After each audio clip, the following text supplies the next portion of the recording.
రైతులకు పెట్టుబడి సహాయం అందించేందుకు కృషి చేస్తానని మంత్రి అచ్చెన్నాయుడు అన్నారు. ధాన్యం కొనుగోలు చేసిన 48 గంటల్లో రైతుల ఖాతాల్లో డబ్బులు జమ చేస్తామన్నారు. దీపావళి రోజున ఉచిత గ్యాస్ పథకం అమలు చేస్తామని తెలియజేశారు. టెక్కలి నియోజకవర్గం కొత్తపల్లి గ్రామంలో ప్రభుత్వం ఏర్పడి 100 రోజులు పూర్తి చేసుకున్న సందర్భంగా ఇది మంచి ప్రభుత్వం కార్యక్రమంలో మంత్రి అచ్చెన్నాయుడు ముఖ్య అతిథిగా పాల్గొన్నారు.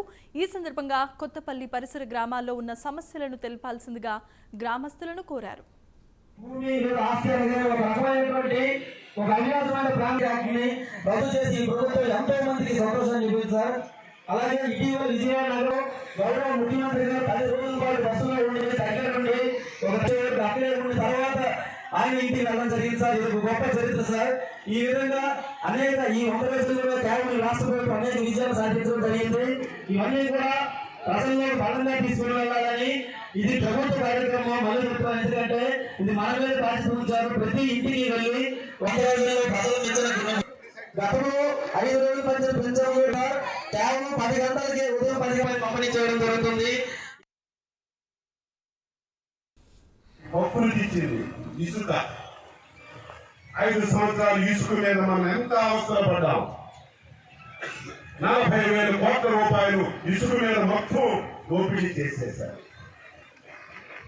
ఈరోజు ఏదైతే మద్యం ఉందో పేదవాడు అలవాటు ఉందని చెప్పి ప్రభుత్వం దాని మీద పట్టి పీడించి 25,000 కోట్లు దాని మీద దోచుకున్నాడు. మొత్తం వ్యవస్థలన్నీ సర్వనాశనం చేసి ఈ రాష్ట్రాన్ని ఫస్ట్ కట్టించాడు. నేను మైకు పట్టుకొని నీకు ఉపన్యాసాలు ఇస్తే నీకు తృప్తి ఉండదు. ఈ ప్రభుత్వం వచ్చింది, గత ప్రభుత్వం తప్పులు చేసింది, అప్పులు చేసింది, వ్యవస్థలు నాశనం చేసిందని నీవు తప్పించుకోవడం లేదు. 100 రోజుల్లో ఈ రాష్ట్రంలో ఉన్నటువంటి వ్యవస్థలన్నింటినీ గాడిలో పెడుతున్నాం.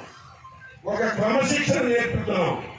ఈ రాష్ట్రంలో ఉన్నటువంటి ఆర్థిక పరిపుష్టిని మళ్ళీ బలోపేతం చేస్తున్నాం.